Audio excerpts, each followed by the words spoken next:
Well, good evening, everybody. It's Chris here from the Whistle Stop Cafe in Mirror, Alberta. And I'm also the Chris in the Chris and Kerry Show. Kerry won't be joining us tonight. He is busy doing Kerry things, family things. Many of you already know about that, but yeah, he's pretty busy and unfortunately can't join us. But here I am after 3-4 months of no podcast, no webcast, no nothing. And many of you may be wondering why that is. I'll tell you. The restaurant's busy. I spent quite a bit of time, effort, and money, and actually a lot of you spent a lot of your money too, doing everything you can to make sure that my business, my restaurant, could survive what the government did to us back in 2020, 2021, and 2022. And I got to a point where I had to decide, am I going to do what a responsible business owner does and really take the reins and control of my business and make sure that it thrives and prospers and can continue? Or am I going to stretch myself too thin and continue to be involved in politics and advocacy and all these things? And at the end of the day, I decided I had to really focus on my restaurant. And I did that in appreciation and because I feel obligated to make sure that that business succeeds, not just for me and my family and my employees, but for all of you who believed in us and did everything you could to help us as well. So that's why I haven't been doing too many podcasts lately. And that's not to say that I don't want to. Every day I see something on social media or on legacy media and I want to talk about it. My hair is on fire and I feel like, hey, I got to talk about this. And then the little beeper goes off. I get a thing on the screen in the kitchen and it says that somebody wants a Monte Cristo and 3 mushroom bacon Swiss, a chef salad, and bacon and eggs. So I go back to the kitchen and I do what I do and I serve food. So in a nutshell, that's why you haven't seen me very much. I'm taking the opportunity to do a podcast tonight. And just as a point, please note that because I haven't been on very much, my stuff doesn't go out very far anymore. So if you could please share this to your groups, share this on your page, whatever. Let your friends know that we're actually going to talk about something important tonight, and let's try and get some people watching. But I felt it was important to do so because some interesting things are happening in Alberta and in the rest of the country, but I'm focused on this province. I'm focused on Alberta, and I want to talk about what's going on here. We've spent a lot of effort and time and money in the last few years getting really involved and engaged in politics, trying to steer the ship in the direction we want it to go. We've had some successes in some places. We've had some failures in others. One week, I'm literally shouting, "Go Danielle," from the rooftops. And that's our premier, by the way. And the next week, I'm scratching my head wondering, I thought this was about Alberta, but we need to be focused on Alberta and do things to fix this province. And a strange thing happened. I started seeing some talk on social media about a political party that was saying pretty much all the same things that I have been saying. They have the same kind of policy outlook. They have the same kind of conservative viewpoint. They believe in a sovereign, independent, autonomous, and prosperous Alberta. They're saying all the things that I've wanted to hear. And they're saying these things while the government we have, that I've spent a lot of time and effort, advocating for, is saying things like, we don't want a referendum on independence, or my job is to make sure that it's not a yes, or, Team Canada. We need to, I don't think bend over is the right word, but I'm going to use it anyway. We need to bend over so that Canada can feel better about itself and we can pretend that we're unified in order to not have to do the difficult things and just keep the status quo. So because those two things are happening at once, I started really paying attention to this other party. And what really piqued my interest was it's called the Republican Party of Alberta. When I first heard that, I was like, holy crap, somebody's actually really taken this 51st state thing seriously. They're pretending that it's already happened. But then as I started investigating, paying attention, I realized it's nothing to do with the Republican Party in the United States. It's nothing to do with the 51st state. It's about the principles that a republic is based on, the foundation that a Republican state is founded on. And it's exactly what we need here in this province. So I've been watching what's going on. I reached out to the leader of the party, Cameron Davies. Some of you may know him, some of you may not. And I asked them if they wanted to participate in a promotion that we did at Whistle Stop Cafe, where we were basically letting people experience what an independent Alberta may feel like by dropping fuel to the price that we should be paying. Now, probably should be paying even less than that, but we couldn't do it. And he was happy to do it because he really believes in an independent, sovereign Alberta, managing our own wealth and affairs, making it so that we can experience the prosperity like people experienced that day at the promotion. So what better way to say thanks for supporting that, and thanks for sticking up for Alberta and doing your thing, than give him the opportunity to share his vision and the party's vision with you. Now, full disclosure, I am neither for nor against the Republican Party of Alberta. I like their message. I like what Cam says when he speaks, and I'm going to give him the opportunity to win me over and maybe win you over as well. So if you have any questions or concerns or comments relating to this topic, please put them in the comments and we will talk about them. So without further ado, I would like to welcome Mr. Cameron Davies, leader of the Republican Party of Alberta. Thanks for coming on, Cam. Appreciate it. Chris, thanks for having me on.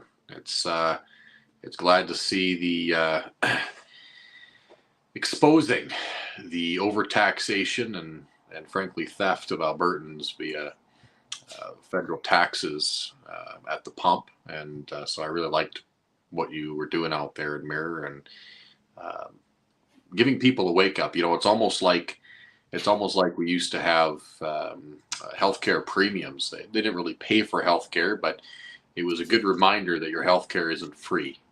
Yeah. So I like what you're doing there. Yeah, it was a lot of fun. And, the economic aspect and the taxation, that's been a thorn in our side for decades. We've been, the West has been used to enrich the lives and build up the factories of the East since Confederation. So that hasn't changed.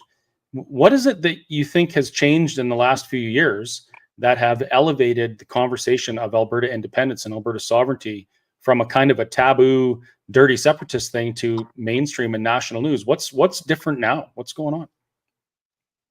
Well, there's a number of factors, I think, at play here. It's not just the recent federal election. Like it's easy to point to that when Eastern Canada just doubled down on the Liberal decade of decline. But it's really, if you dig deeper and see what that means.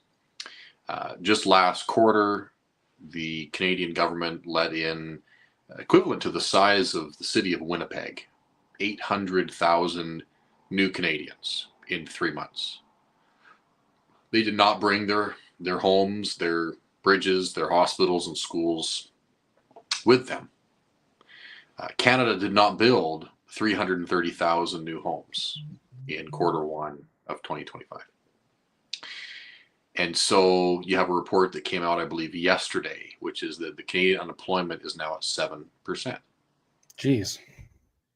That means Alberta, if tracking along the same lines, is probably closer to 10, maybe even higher unemployment.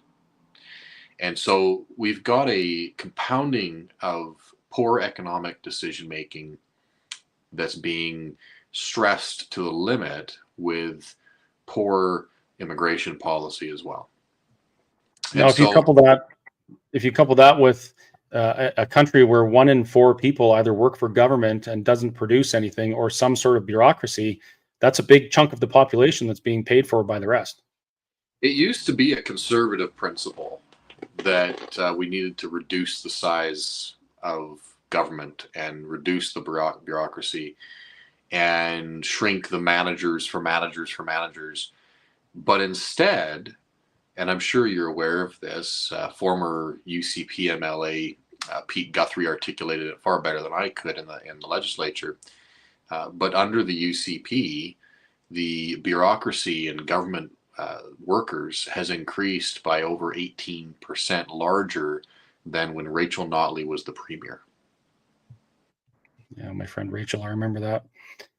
Before we get into that, I should have touched on this before. I noticed you have a uniform hanging on the closet, and I think I should have probably opened this up with maybe asking who you are and where you came from, and why do you have a U.S. Marine Corps uniform hanging on your closet door?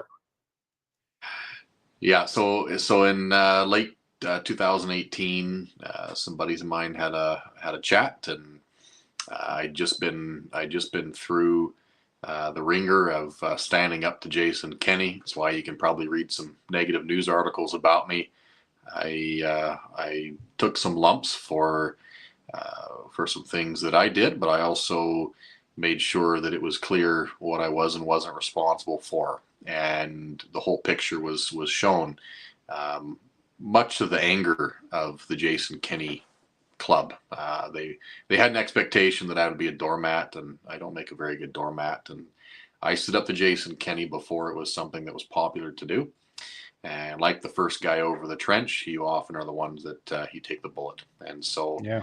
I knew what that road was going to look like. And so anyway, fast forward to 2018, I was having some chats. A buddy of mine from Wetaskiwin, another one from High River, and we had talked about, we were all in our late 20s at the time, 27, 20 years old, and we all wanted to join the forces in some way. And so we looked at the French Foreign Legion, we looked at the Canadian Army, and then we looked south of the border as kind of being the three options.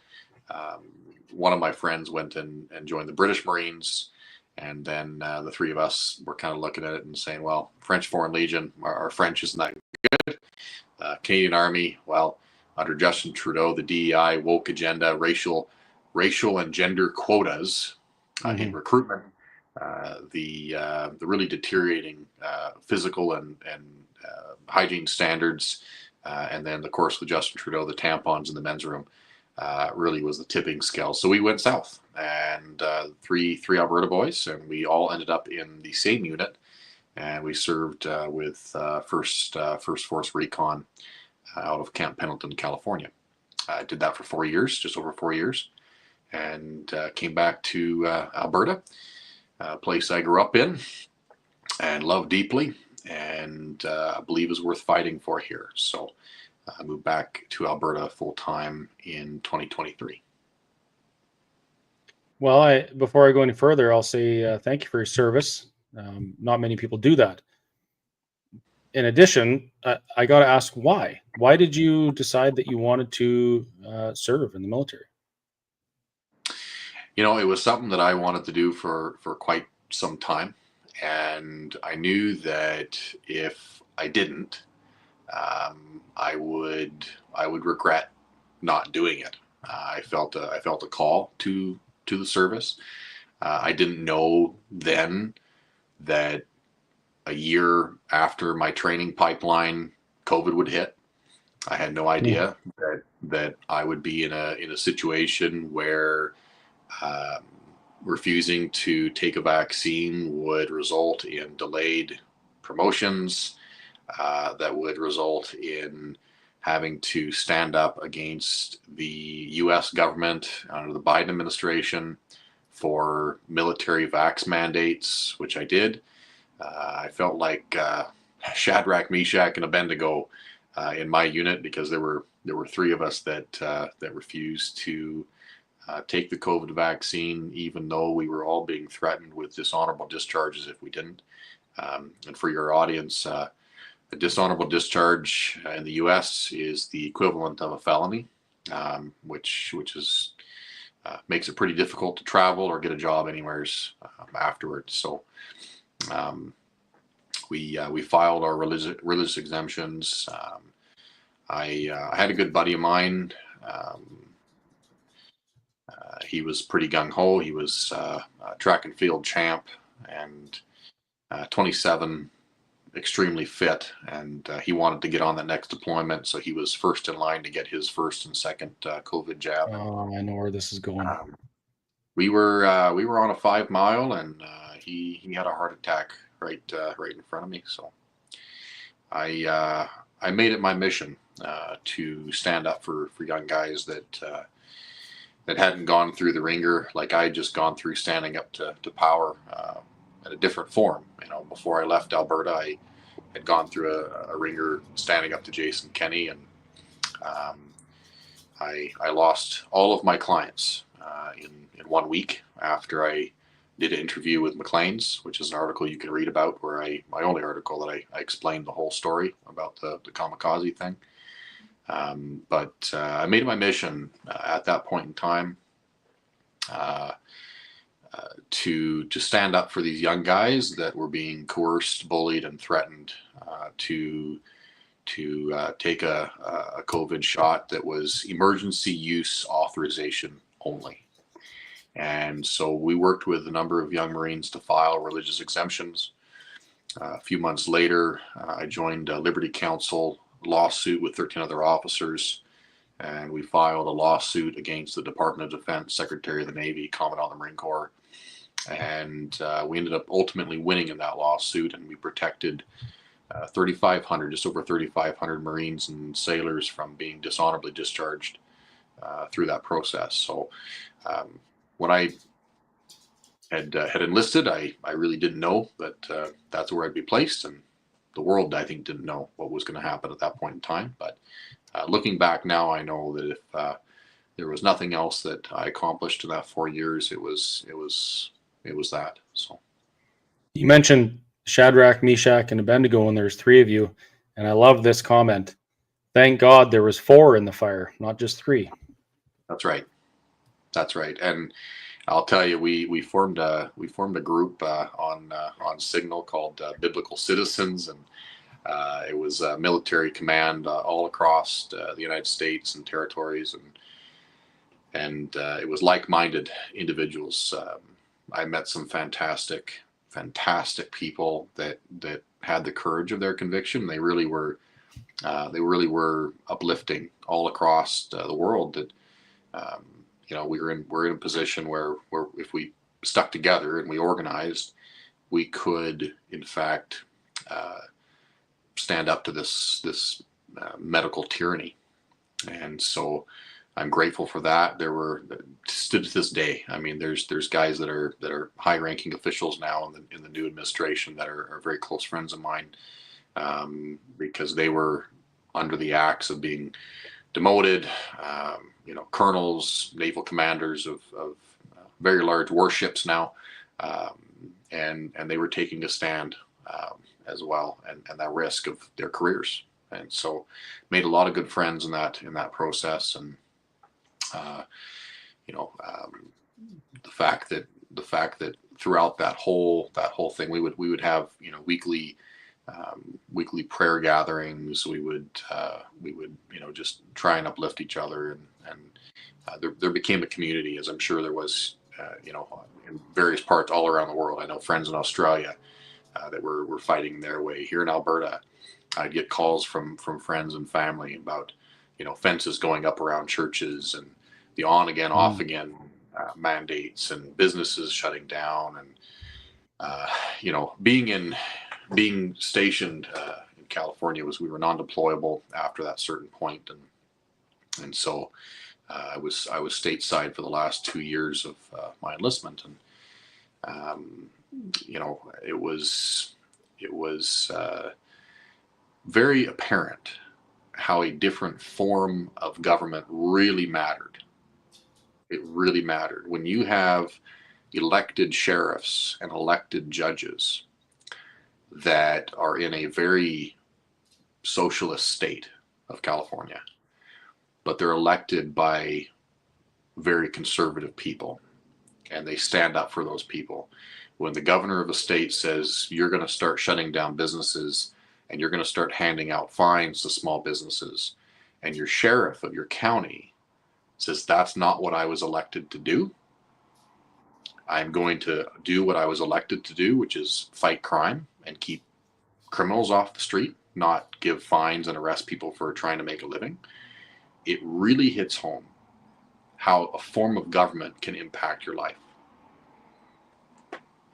where the authority and enforcement is accountable to the people, not to the crown. Yeah, That's exactly it. well, I had never heard that story before. I'd never heard that part of your testimony. That's pretty amazing.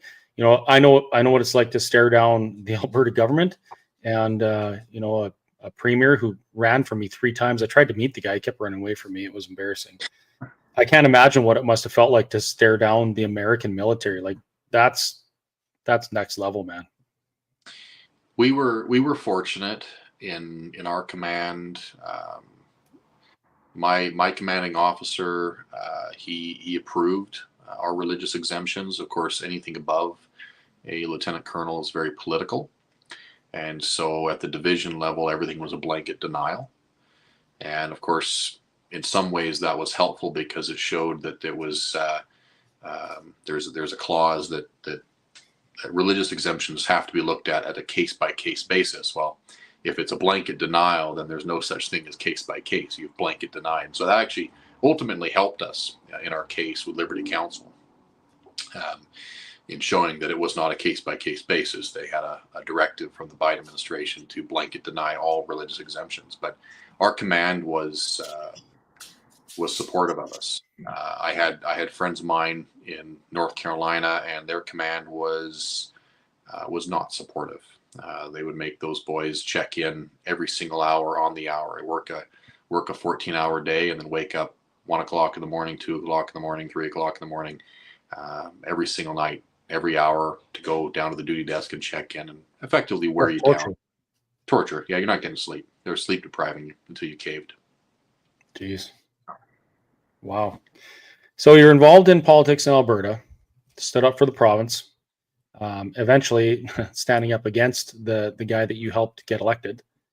Then you headed stateside to serve, had to stand up for yourself again, identified that difference in governments and how people are affected when things like this happen, came back to Alberta in service to help elect a conservative government that was supposed to fix these things. And now you're at it again. Well, sometimes, you know, when you're going through a challenging time, it's hard to kind of see why you're in that challenging time. But what I've observed is that the trial that you're going through prepares you for the next one. And so, what I went through with you know, standing up to Jason, even pre-COVID, over you know, being asked to, or trying to be forced to be made a scapegoat or a doormat, and standing up to a very large machine around a very popular at the time premier. That lesson and that experience, I firmly believe, and the heat that came from that, the death threats, I lost an entire business for standing up to Jason in 2017. What was your business back then? So I was consulting over 16 members of parliament. I had managed a number of campaigns, and every one of my clients received a phone call within 48 hours of me doing an interview with Maclean's magazine.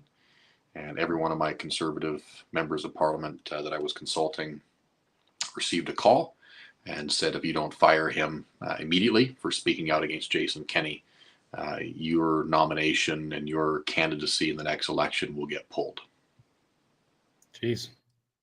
And so, but having gone through that and the lessons from that, I firmly believe and coming back to my faith at the right time, in God's timing, and you know, right before COVID, I think if those things hadn't happened and those trials hadn't happened, who knows? I might have not been able to stand against the medical tyranny when I did. Wow. That's a good reminder. We don't often understand why we go through the things we're going through at the time, but looking back, everything's made clear eventually. So I suppose a measure of faith is in order for all of us. Yeah, I'd agree. Okay, into the meat and potatoes of the Republican Party of Alberta. Why did you choose that name? Who chose the name and why? So the party board chose the name. I was not part of that decision-making process, but the party board chose the name in early January, and then Elections Alberta approved it February 10th. I'm just speaking from what has been kind of relayed to me from the party board. So my understanding for the party name is that the Buffalo Party had been founded on the principles of autonomy, very similar to what the UCP in 2022 leadership race kind of talked about was that Alberta sovereignty. We need our own pension plan. We need our own police force, our own tax collection, our own immigration, and to kind of force the provinces to give Alberta access to tidewater. All of those things, fighting against equalization, which we had a referendum on, and 2 consecutive Conservative premiers have not lifted a finger to change or open the Constitution for that matter. It's almost like they can't without leverage. Well, I think it would be a worthy conversation, right? I think it would help to show Albertans that the rest of Canada really they want us as a piggy bank. And that might be in and of itself worthwhile, just to open it up on the issue of equalization, just to show Albertans that the rest of Canada doesn't care about Alberta. The only thing they care about is whether or not you bring home a paycheck. And I think that'd be eye-opening for Albertans. It would be. And just in case those of you out there are not aware, opening and amending or changing the Constitution in this country is a very high bar. The bar is set so high, it is almost impossible, unless somehow, by some way, you can get Parliament, the Senate, the Supreme Court, and most of the provinces to agree to do it. It's almost like it's designed so that it can't be changed, right? Yeah. So the Buffalo Party was focused on that autonomy, and then there was a shift at the party board level to shift over to a independence track instead of just autonomy. And interesting enough, that was before this federal election. And so my understanding of the party board name change had to do with looking at the model of a constitutional republic. And for your audience, we operate right now under the Westminster system. And Canada is, in fact, a minority. If you look at the member nations of the Commonwealth of countries, over 30 of them, over 30 of the 50, operate with a constitutional republic form of government instead of the Westminster system. And there's a number of reasons for that. I mean, the Westminster system has no separation of powers. It has no elected upper chamber. It's appointed. It has appointees for life with judiciary. The executive and the legislative branches are merged together with the prime minister or the premier effectively calling the shots. And so the republic form of government puts the power back in the hands of the people. More representative democracy. That's why we have elected sheriffs or potential elected judges. And so that's why they chose the party name, is my understanding. Had nothing to do with the U.S. Republic, the French Republic, the Irish Republic. There's lots of republics around the world. It tends to be a better form of government. And my personal belief is that if Alberta did choose to become independent, we could take kind of the best of all of these various constitutions and forms of government, and we have a unique opportunity to create our own made in Alberta constitutional republic. So a Westminster form of government is that's what you have if you want a country to be peaceful, orderly, and have good governance. If you want to have life, liberty, and the pursuit of happiness, you choose a republic that's accountable to the people. Yeah. Or so I've found out. So that's that did cause a little confusion, because there's a lot of people still to this day, I think there's even one in the comments, that shake their fists when they hear the name saying, we're not going to be a 51st state. We don't need a U.S. state party. It has nothing to do with that, right? It's all about the form of government. That's right. Okay, so I forgot to mention this, but the other thing that really got me interested in the Republican Party of Alberta was the memorandum of understanding I saw presented that was done with the Independence Party of Alberta. Now, we tried to get the Independence parties to align and merge, or even just work together towards common goal back in 2021, I guess, and we couldn't do it. It seems like you did that. You want to talk about that a little bit? Well, it's been met with some successes and some failures, but we're making strides. So, uh, good good job on the Independence Party of Alberta party. There, they've been very supportive in wanting to work together, and so our discussions with them have been, the Republican Party is a blank slate. We have no policies yet to be decided by members at our fall convention. And so what we offered to them was we're building a very large, very fast train to advance the mission of Alberta independence. The doors are open. Every Albertan who shares our mission is welcome on board. And we're not asking for a merger. What we're asking for is involvement. And the reason we don't want a merger of these parties is strategic. When we come to a referendum, we don't know what the legislation is going to be. We don't know if there will be a limitation on how much money an organization can raise or spend to push in favor of a yes vote on an independence referendum. And so the last thing we want to do is to reduce the number of entities that are organized and capable of raising funds and organizing and pushing for a yes vote. So we weren't looking for a merger. What we're looking for is political cooperation, unifying the independence movement behind singular candidates. So participation in our future nomination processes, participation in our policy processes, and working together to ensure there's some electoral success. And so the Independence Party has been very supportive in that. They understand that mission. They understand that we're dedicated to that mission. They're volunteering on some of our by-election campaigns right now together with us, and we're working together every step of the way. Other independence parties, have a different view. Some of them still feel very attached to their organization, and that's okay. We're not here to browbeat organizations that you have to join our club or else. What we're saying is the doors are open. We're going in the direction of advocating for independence, and you're welcome on board when you feel you're ready to do so. And it seems like you're having some successes doing it. And there were some things that happened early on with the other independence parties that were setbacks. There were some successes, some setbacks. Have you had any luck coming to an agreement with the Wild Rose Independence Party? So the Wild Rose Independence Party opted not to run candidates in these latest by-elections.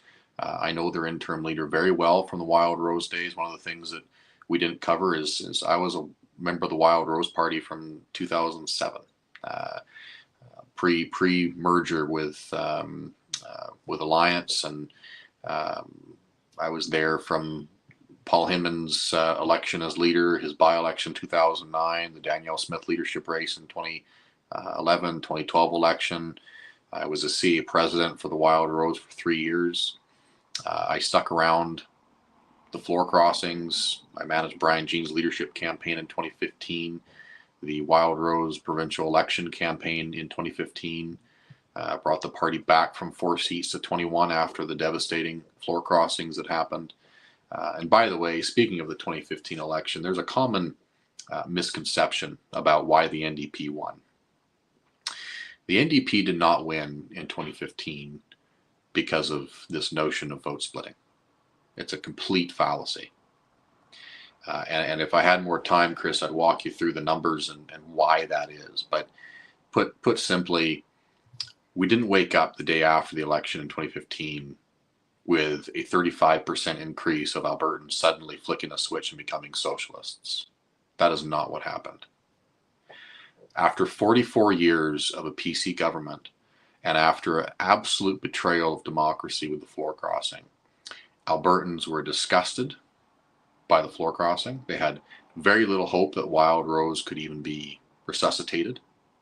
And they looked at the 44-year arrogant, entitled, and corrupt PC government and said, absolutely not. I am not getting up off my couch and voting. I'm staying home. Yeah, I've seen those numbers, Cam. I've gone through that data, and you're 100% correct. It wasn't vote splitting. It was a complete devastation of any kind of hope that conservatives had in participating in the process. That's what it was. It wasn't vote splitting. But while we're on that topic, that comes up all the time. And I'm going to share with you my opinion on the whole term vote splitting. And this has all come together for me in maybe the last year. During my time on this planet, I guess since I've been an adult and paying attention, I've watched this thing happen where a political movement will build. And the first one I really remember was the Reform Party. I mean, that was amazing. That wasn't just a political movement. That was a revival of conservative values. And they got huge.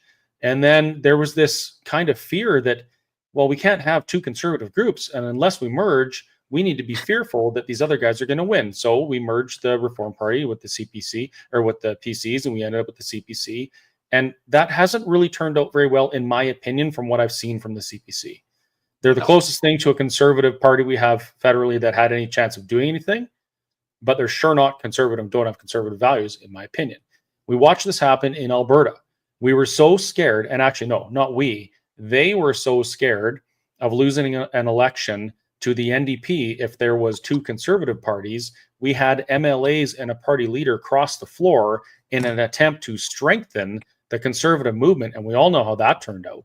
Then we saw it again with Brian Jean and our parachuted in savior Jason Kenney, merging Wild Rose and the awfully corrupt, made us politically what is the word? Apathetic, I guess. And they merged because we're so fearful of the NDP. The idea of vote splitting and fear of losing to something bigger so we got to sacrifice our principles, in my opinion, is what's got us into this situation in the first place.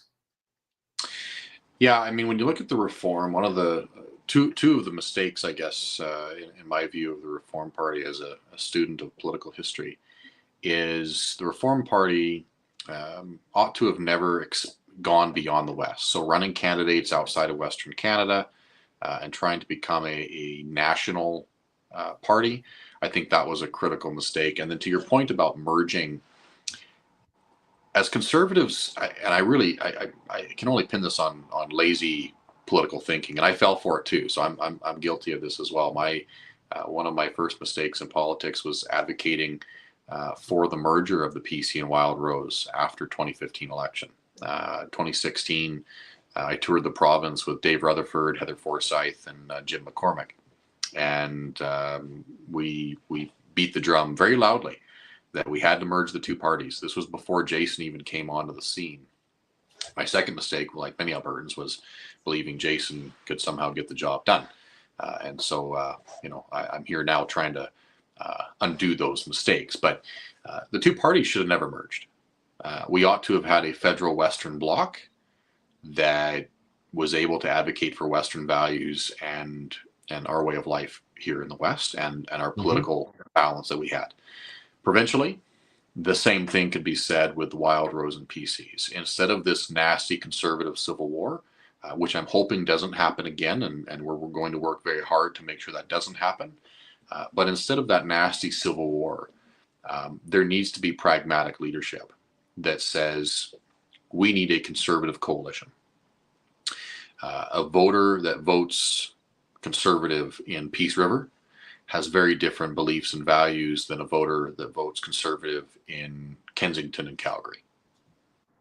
And to have the belief that you can lump both of those together into one party and keep it all together for an extended period of time, I'm not sure that being all things to all people results in electoral success. I think being genuine and authentic with your values and your beliefs and being able to accurately represent your constituents not having to bite your tongue and close your mouth when urban MLAs want to participate in some things that you don't want to participate in, and having to defend that in your party. I think long term there needs to be a Republican conservative coalition government, and I think that would be in the best interest of Albertans. So we'll be building towards that. Does the name Elmer Knutson mean anything to you? I've heard of that name, actually. This is just a fun little fact. Elmer Knutson was the founder of Derek Dodge in Edmonton. He was also the leader of a political movement called WestFed, and this is in the late 70s, early 80s. Elmer, he acknowledged and observed and acknowledged that the West and the East would like to govern themselves differently. Like we don't want to be under the same rules. We don't want the East using the West to their advantage, and we just want to be able to do our own thing. So he was advocating for a Western Confederation, and he actually he also highlighted the fact that we had problems within the current Confederation. Now, in 1982, our friend Pierre Elliott Trudeau repatriated the Constitution from England, and that changed everything. It kind of blew that out of the water.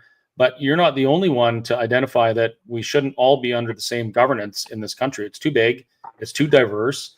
If we're all under the same governance, there's always going to be people who feel left behind, like the West does within Confederation. So that's a cool point you made there. Yeah, and I think now when you look at the federal concept of that, I think we're my belief is that we're too far gone to resolve the federal components of that. I agree. I don't foresee Quebec, the Maritimes, and Ontario willingly giving up their privileged position within Confederation. I really don't. I agree, and that speaks to this right here. So Dan says that was what the Maverick Party was about. We didn't get the support that we needed. That is true, and it's my opinion that on a federal level, we will never be able to affect change in this country. There is no way for us to elect a government in the business of federal politics that's going to fix these inequities, because the voting bloc that supports a majority government it's in the East. We just don't have it. That's why the Maverick Party didn't work. But a provincial party that is willing to remove us from that type of dominance by the East, Central Canada, we could, yeah. And we will get that support. Yes, absolutely. I mean, look at the election that Quebec is going to have here in 2026. Parti Québécois is on track to win a majority. They are eating the lunch of the CAQ, the center-ish right conservative party in Quebec, and the Parti Québécois is on track to have a majority. Wouldn't it be something if Alberta, after the next provincial election, had a coalition that was at least in favor of supporting a referendum on independence, and that referendum were to happen in a similar time frame that Parti Québécois was having theirs? Interesting. Things are going to be really shaken up in the next year or two. It's going to be we're in for a wild ride, I think. But I'm glad that there's a lot of people paying attention. Like right now on a Sunday evening, there's 430 people watching a restaurant owner talk to a underdog political candidate in a provincial election. People are really paying attention. They're kind of focused on a goal of improving things. And I think there's no time like now where we can actually get these things done. Do you think we're going to get it done? I do. I do. I can tell you that it's not going to be easy.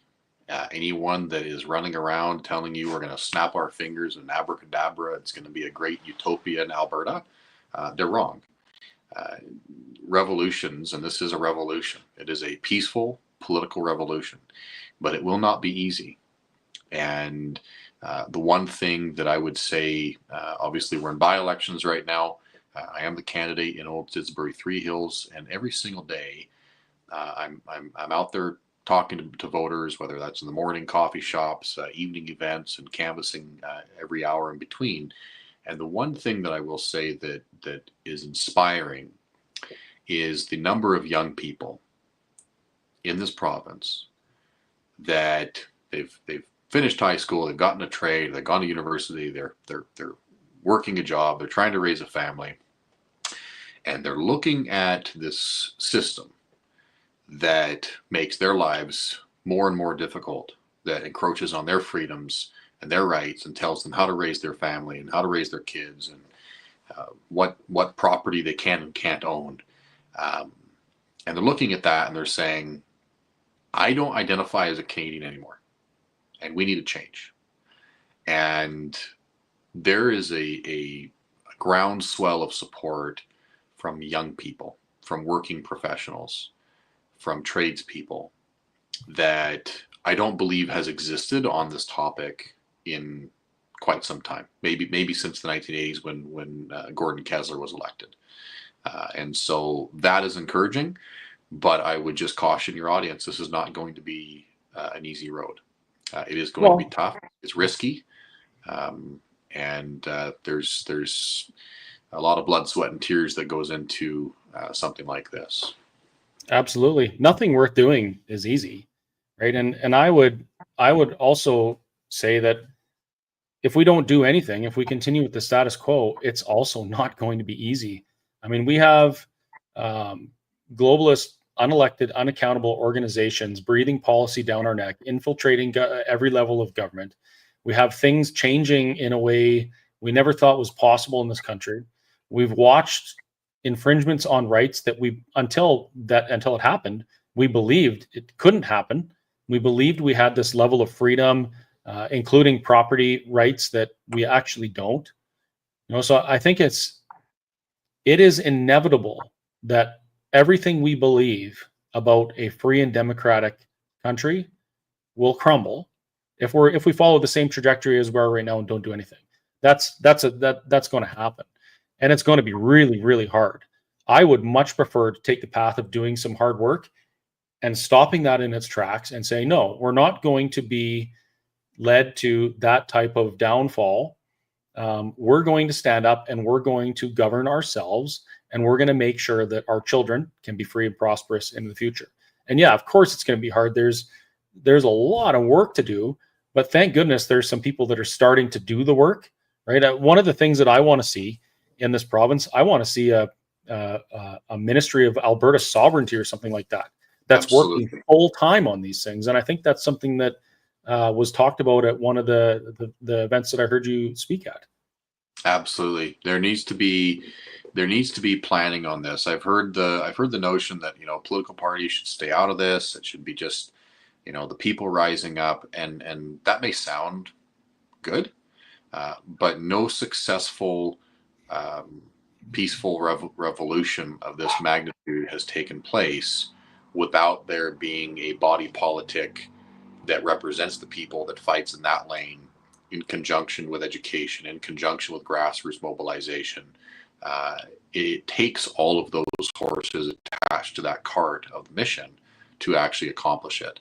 And there 100% needs to be a ministry planning for this eventuality, and there needs to be a government that puts their weight behind on the education portion. We had the equalization referendum.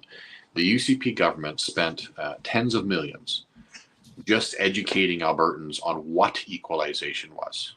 That's not in favor of, against, but just educating Albertans on how equalization works.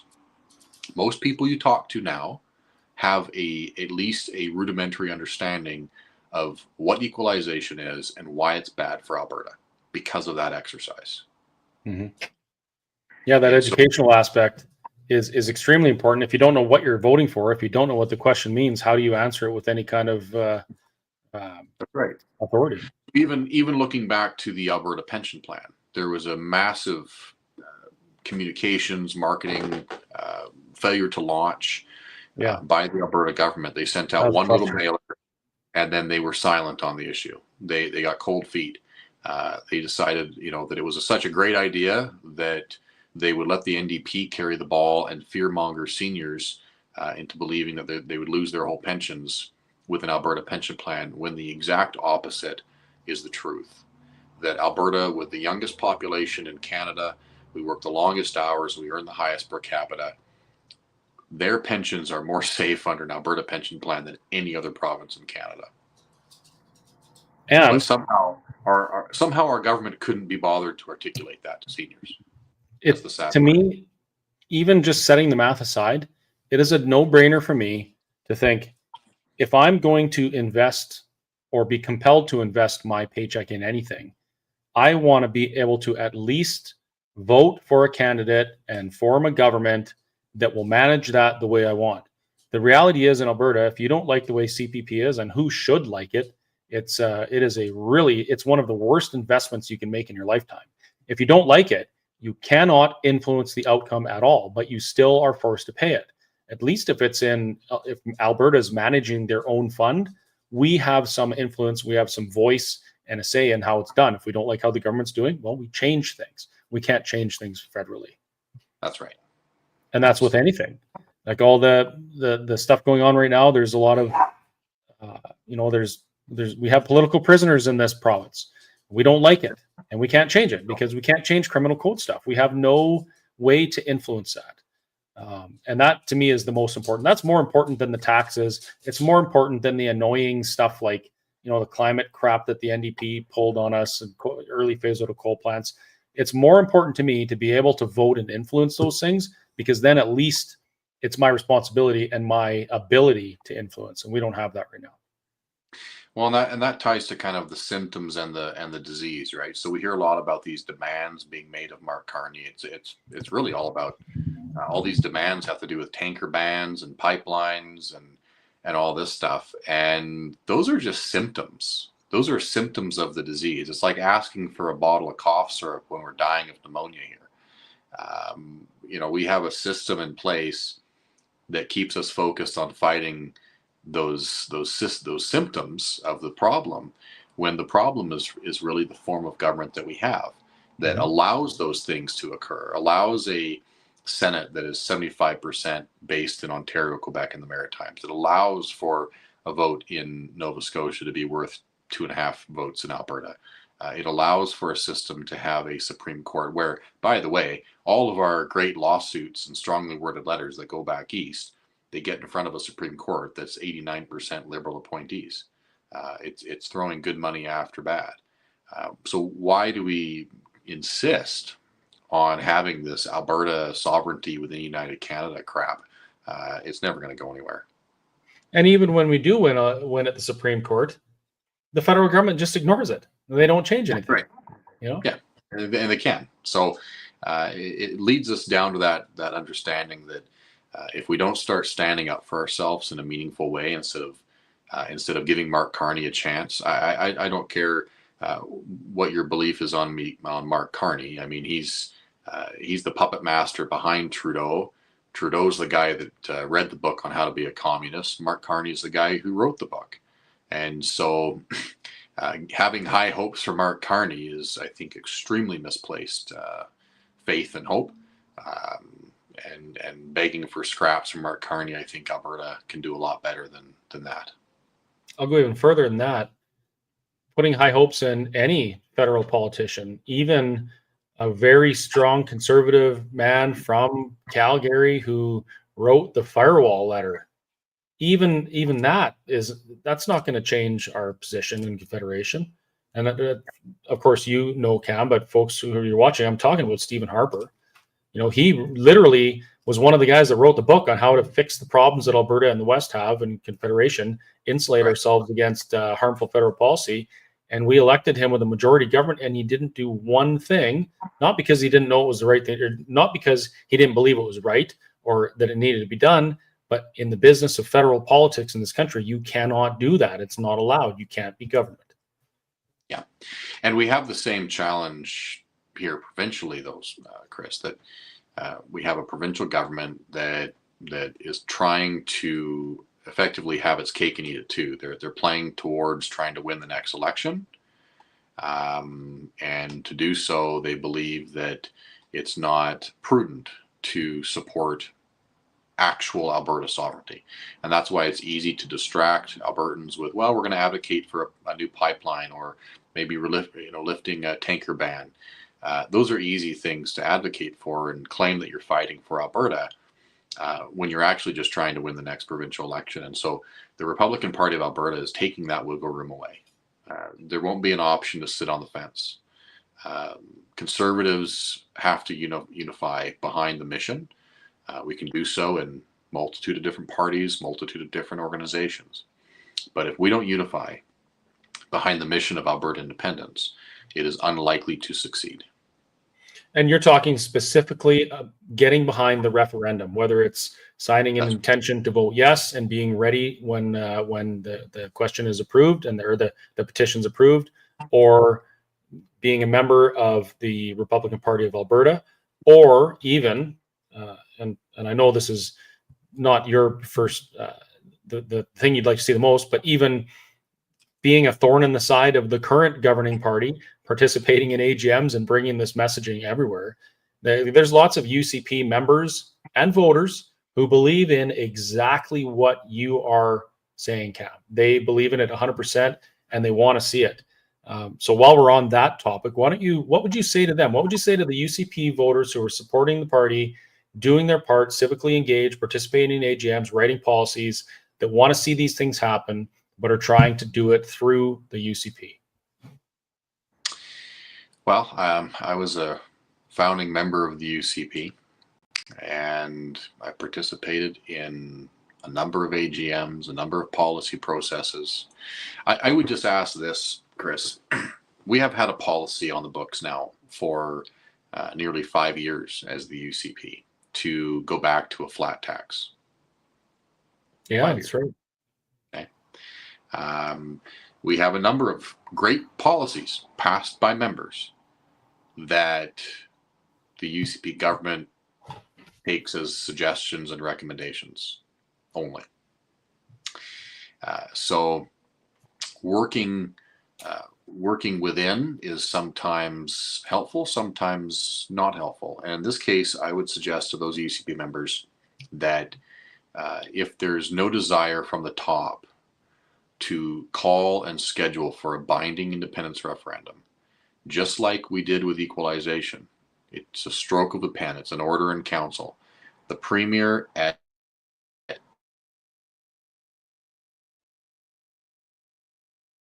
Uh-oh. You're frozen, Cam.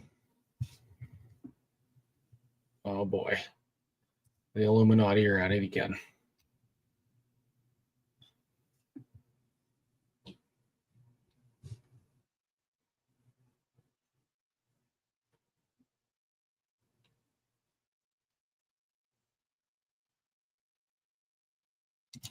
Well, it seems as though Cam is experiencing an issue with his internet connection. I'm just going to shoot him a text and let him know. But in the meantime, please get your questions up as soon as you can. And we're going to get to them right away because it's actually past my bedtime. Oh, there he's back. Let's bring him back. phone Alberta one Internet. down. Chris, I'm back on the second phone. The first phone just died on me. So.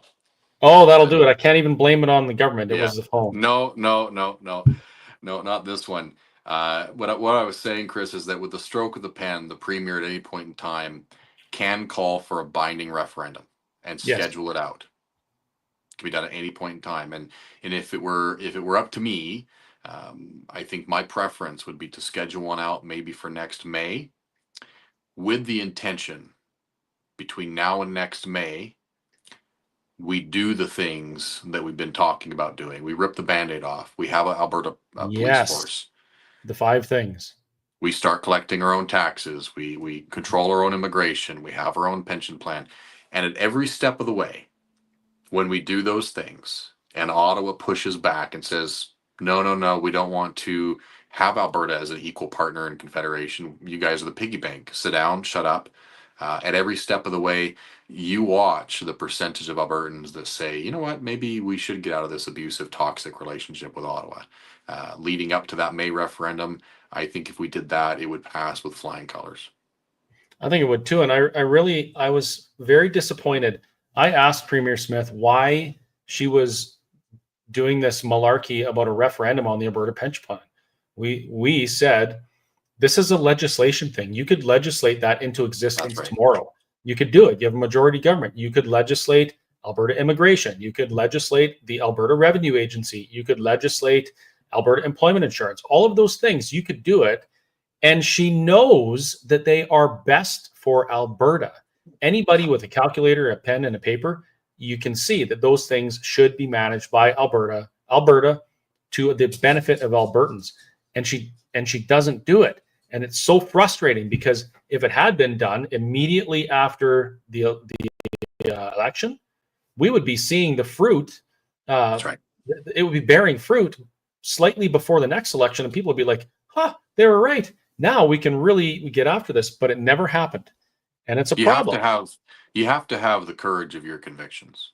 Yes, absolutely. If you believe something is in the best interest of Albertans, and then you have no backbone to act on it, then that's not a belief. That's just a neat idea that popped into your head to say at the time. It's not a belief. If you believe something is in the best interest, then you ought to have the courage to act on it. I agree. Dan has posted a question here. I'm just going to see if I can find it here. Okay, here's a quick question we're going to take right now. Dan says, Alberta separates how BC trade with the rest of Canada. People keep talking about Alberta is landlocked. I see it as Canada's landlocked because Alberta will have a lot of power in how Canada can trade. Comments, Cam? No, it's a great point. It actually came up today at a door. A gentleman offered a similar opinion that with international access to tidewater, if Alberta was shipping our oil and LNG through a port in northern British Columbia, and Canada decided to tariff our oil and gas, I hope that the Alberta government would have the backbone to immediately cease, not just tariff, but cease to permit shipping containers from entering Alberta. Watch how fast the port of Port of Vancouver shuts down. It's a game of chicken that Alberta has to be willing to play. We got to play hardball. I mean, it's the Western Canada Concept Party back in the 1980s when Gordon Kessler was elected forced Peter Lougheed to do exactly that, play hardball with Pierre Elliott Trudeau. So sometimes we need that pressure outside of the political system to provide the government in power at the time with the backbone to actually stand up. You know, I agree 100%, but the conversation for me ends at what if Canada decided to retaliate and duties in tariff or not let us move? I just can't see it happening. We're both polite. We're grown-ups. We're good neighbors. Sure. Trade is based on mutual economic benefit, which that would benefit nobody. And not to mention, people often forget that big, beautiful airport that Vancouver has, the Vancouver International Airport, the refinery that supplies the jet fuel for that airport, the oil comes from us, right? So under no circumstances would BC say, we're not shipping your oil out here anymore. Then, okay, how are you going to fly your airplanes, right? Yeah, it's just not something that I see happening. But even if it did, there is a beauty in being able to negotiate our own free trade agreements as 100%. Alberta, and I think that's something that we make. I think we make better neighbors than housemates with British Columbia and Ontario and Quebec. I left Saskatchewan out because I think I would like to see Saskatchewan come on board with us. That'd be our hope. Did you see the latest poll out of Saskatchewan? I don't know which one you're referring to, but 40% in favor of leaving Confederation, and we're almost there. There's no Alberta Prosperity Project. There's no Saskatchewan Independence Party. That's just like, hey, we already know that this is BS and we need out. With a little bit of education, they're right there with us. They have a similar problem though with the Sask Party not really wanting to throw their weight behind it, right? We come back to this same age-old problem of if your political establishment doesn't have the will to push for it, it becomes challenging. At some point, they have to jump in front of the parade.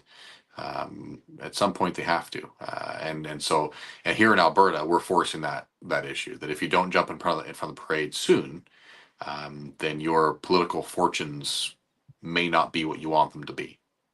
Yep, and I 100% agree. I'd like to see, in my opinion, with my political views, I would not support any candidate that didn't believe in a free and independent or at the very least 100% sovereign Alberta, in which we manage our own wealth and affairs, period. No candidate. Not because I don't think they're good people. I mean, some of the people that are your running mates, and or not mates, but the people who are running in your area in that constituency, I think they're perfectly fine people. But at the end of the day, if they're not going to stand up for Alberta and do the things that Alberta needs done, why would I vote for them? Yeah. Well, and so here lies a challenging issue for UCP members, is that in the UCP governance, unless UCP members can get 75% in favor to change a governance proposal at their AGM this year, the UCP is a federalist supporting party. It's in the Constitution, to support a united Canada, and so unless UCP members can change that, your ability to run in a nomination or get elected as a independence-minded MLA within the UCP, your candidacy will be revoked if you are public about your independence views. You will not be accepted as a nomination candidate for the UCP as a Alberta First, Alberta Independence individual. That's really interesting because a little birdie actually told me that somebody in the highest levels of our government specifically said they don't want any separatist or independence-minded candidates on any ballot in any constituency. Well, I think that's giving the signal loud and clear, and so unless UCP members can change their party constitution to be in favor of Alberta independence, then that will be used as a clause to ensure that there are no independence or separatist leaning candidates in nominations. Wow. And so that gives UCP members a very clear choice that the UCP is a Ottawa First Federalist supporting good, bad, ugly party. They've got to support a federal system that keeps Alberta within Canada. So that's why you have a premier that says she'll do everything in her power to make sure it doesn't get to a yes vote. And those aren't just words; those are how they feel. Well, there's something to ponder. I'm actually going to look into that. I want to see what the exact wording is there, because I think a lot of times these things can be interpreted differently. Of course, a federalist would not interpret it the way I would want Yeah, to. Regardless. they'll interpret it exactly how it works for their viewpoint at the time. Right. Yeah. Let's shift over to your campaign in Old Didsbury Three Hills. How's it going? It's going well. We're working hard. We've been at this as a party for a couple months, really. Post federal election, it's really been. Yeah, I mean, I accepted the leadership less than 2 months ago. So, new brand, new party, starting at zero, but there's a lot of people that are receptive to what we're trying to accomplish and willing to support the party and all of our candidates. So, Edmonton Ellerslie campaign is going quite well. Old Didsbury Three Hills campaign for us is going quite well. It's been really unfortunate. The UCP candidate appears to only show up to forums with the premier, avoids media, doesn't want to participate in any town hall or forum or debate format with other candidates, and wants to avoid the issues of where she stands on trusting the science for COVID vaccines. She was very proud to get her kids their first and second COVID jabs. Applauded the science of the COVID vaccines. I have a very different view and opinion. I make no apologies for that opinion and view. It was something that I'm very passionate about. So I think it's unfortunate that the voters in the riding haven't been given the opportunity to ask her about her views. I think that's something that dodging democracy and avoiding accountability are things that landed the PC government in hot water not too long ago. So that's been disappointing. So we're reaching out to the other campaigns, the other candidates in the riding, and trying to organize something.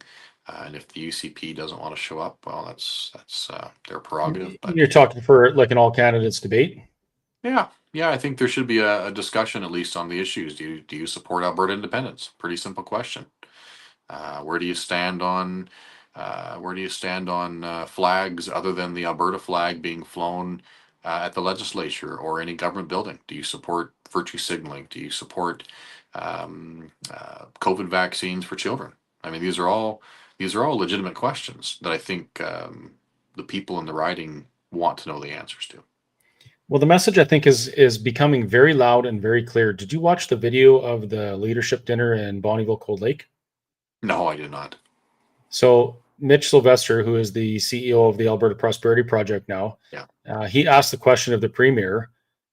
What was the exact question? It was about Alberta independence. Do you support a free and independent Alberta, or something along those lines? And there was some cheering, and so Premier Smith gave her answer and very astutely dodged the question while saying she wanted to do everything she could to maintain a united Canada so we don't have to. And it was boos, like a resounding boo. And I haven't heard her get too many boos from her members. Like the members of the party at the last AGM, they gave her a 91.5% approval rating. And now when it comes to the conversation about Alberta independence, when she doesn't answer the way they want, they're booing. That's a strong message. Yeah. Yeah, it is. It is, and I mean we're running into that. I mean our membership has exploded after the federal election. We're closing in on 24,000 members province wide, and a large part of that is due to the positioning of the UCP on a number of issues. Deficit budgets. We had a $5 billion deficit budget when oil was at $70. It is not at 70 and has not been at $70 for several months. If this trajectory continues, the deficit of the UCP budget in 2026 will be in the 12 to $15 billion range. That is not fiscal conservatism in any way, shape, or form.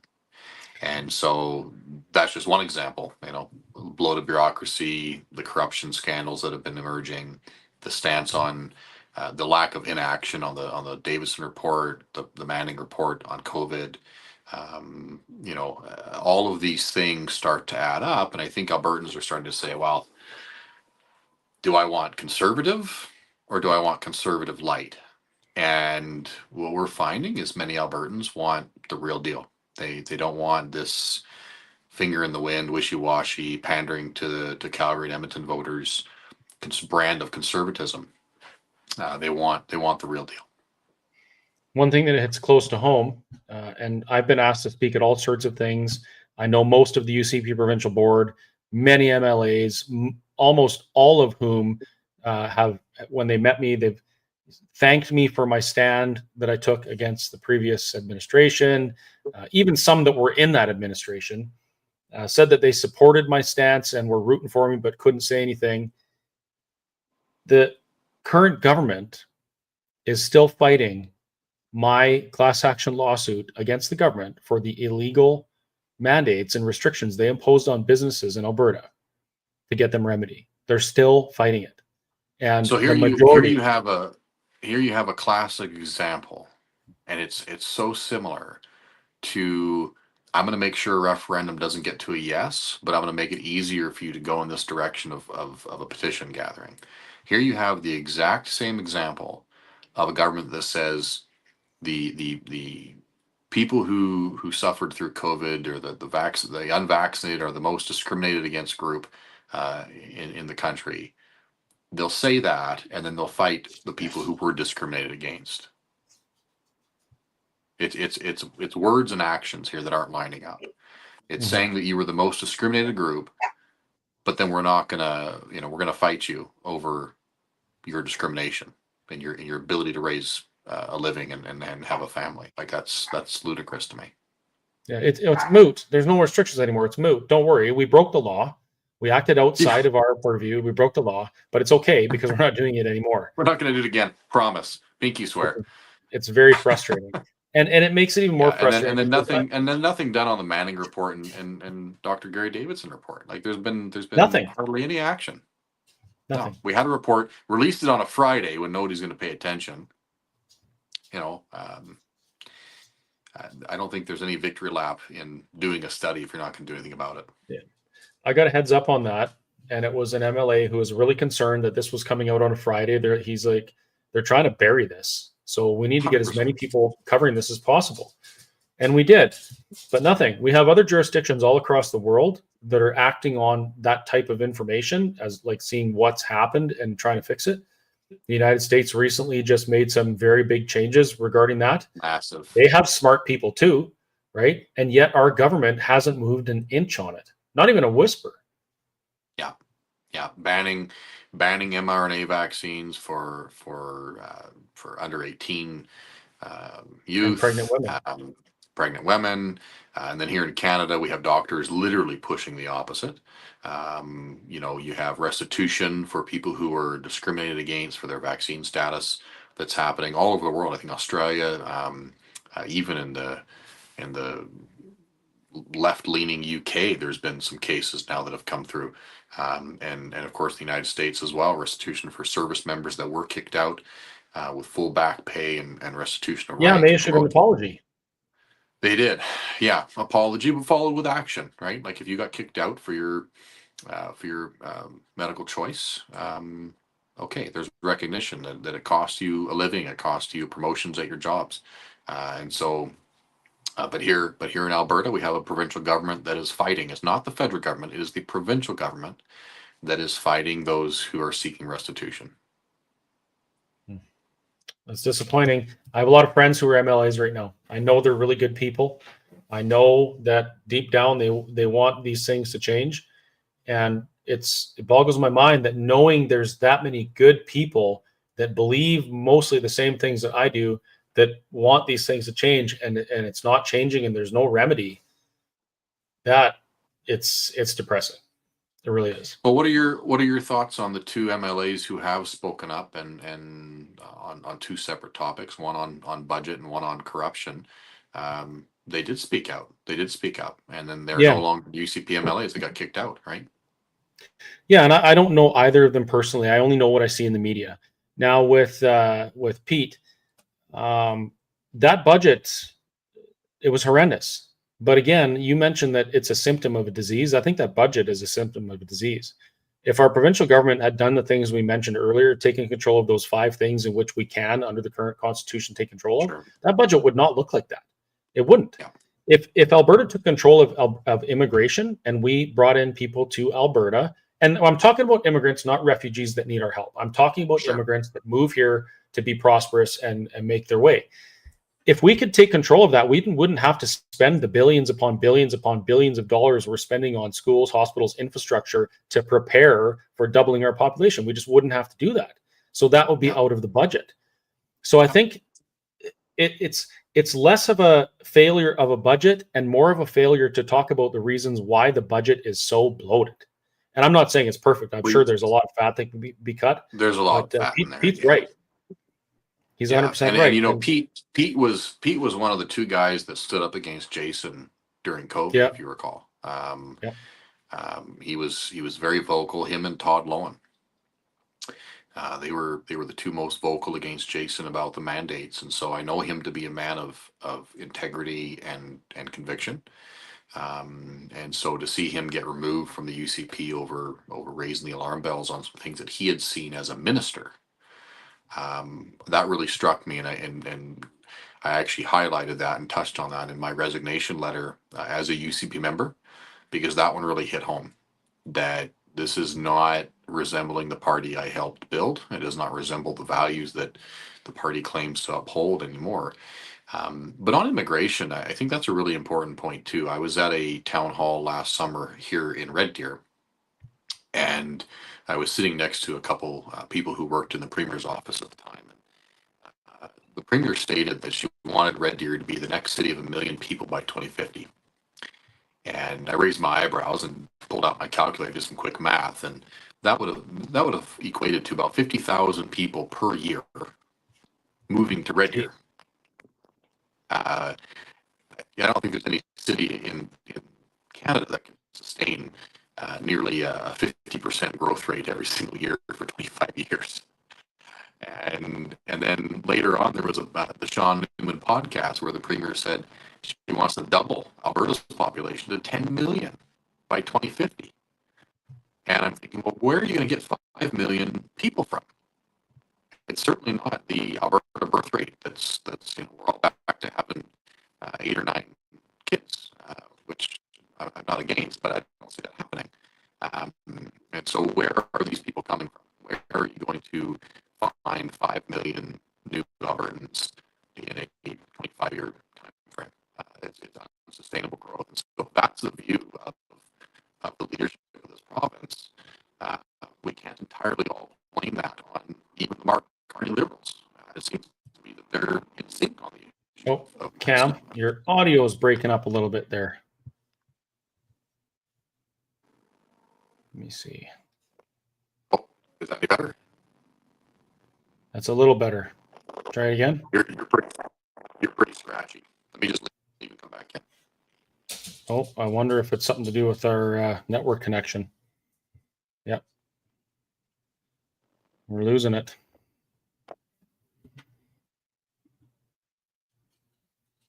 Hi. It's just me. Just waiting for Alberta Internet. Don't worry. There's $150 million being invested in rural Alberta Internet. So it'll all be better. 3 years ago, right? We'll just give it a couple minutes. We'll see if Cam can come back on and if the audio is better. And there he is. Rural Alberta Internet. You're a little scratchy there, Chris. Yeah, so is yours. I think it might be divine intervention telling us that it's past our bedtime and we need to wrap it up. But I want to do this again because I think we've just scratched the surface here, and there's a lot more I want to talk about specific to your vision for the province, specific to what you want to bring into the legislature. And I want to get into the real meat and potatoes of that type of stuff. And we spent so much time talking about other things, we kind of didn't get into it. Well, let's maybe do this next week if you have time. We got maybe next Sunday night we do a part 2. Sure. I'll send you a couple of time slots that I'm available, and we will we'll schedule it in. And with that, I will say thank you very much, Mr. Cameron Davies, leader of the Republican Party of Alberta. First, thank you for your service in uniform, and thank you for your service in a suit and tie. I know you've been involved in politics for quite a while, and if there's one thing I've learned, it is service, because it's no cakewalk and it's not always fun. So thanks for that.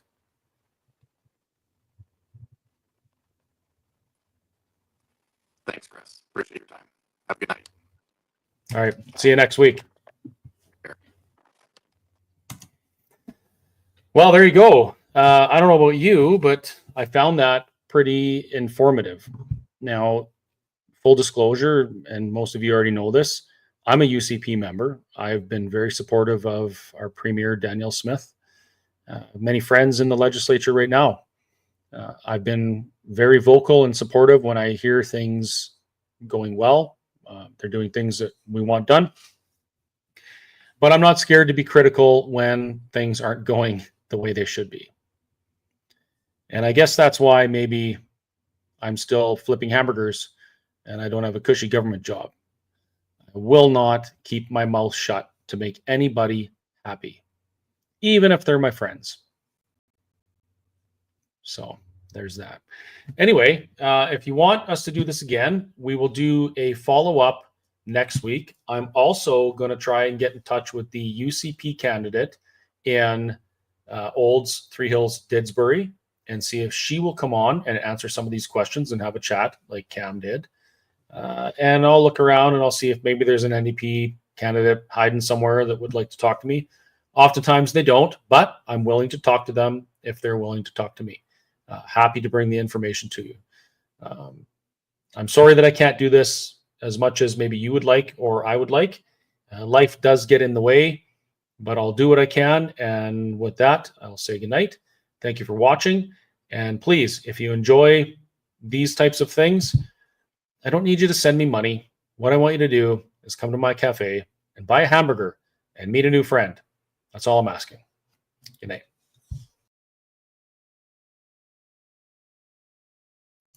Oh, and I didn't screen the questions. We just kind of ran out of internet power, but we'll try and get to them next time.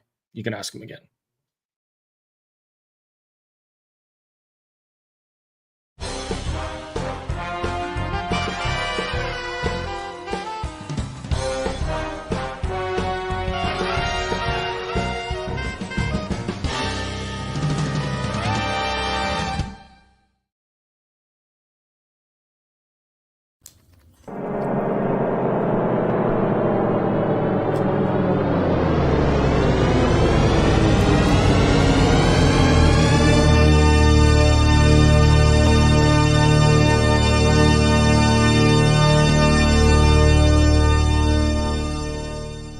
Meow.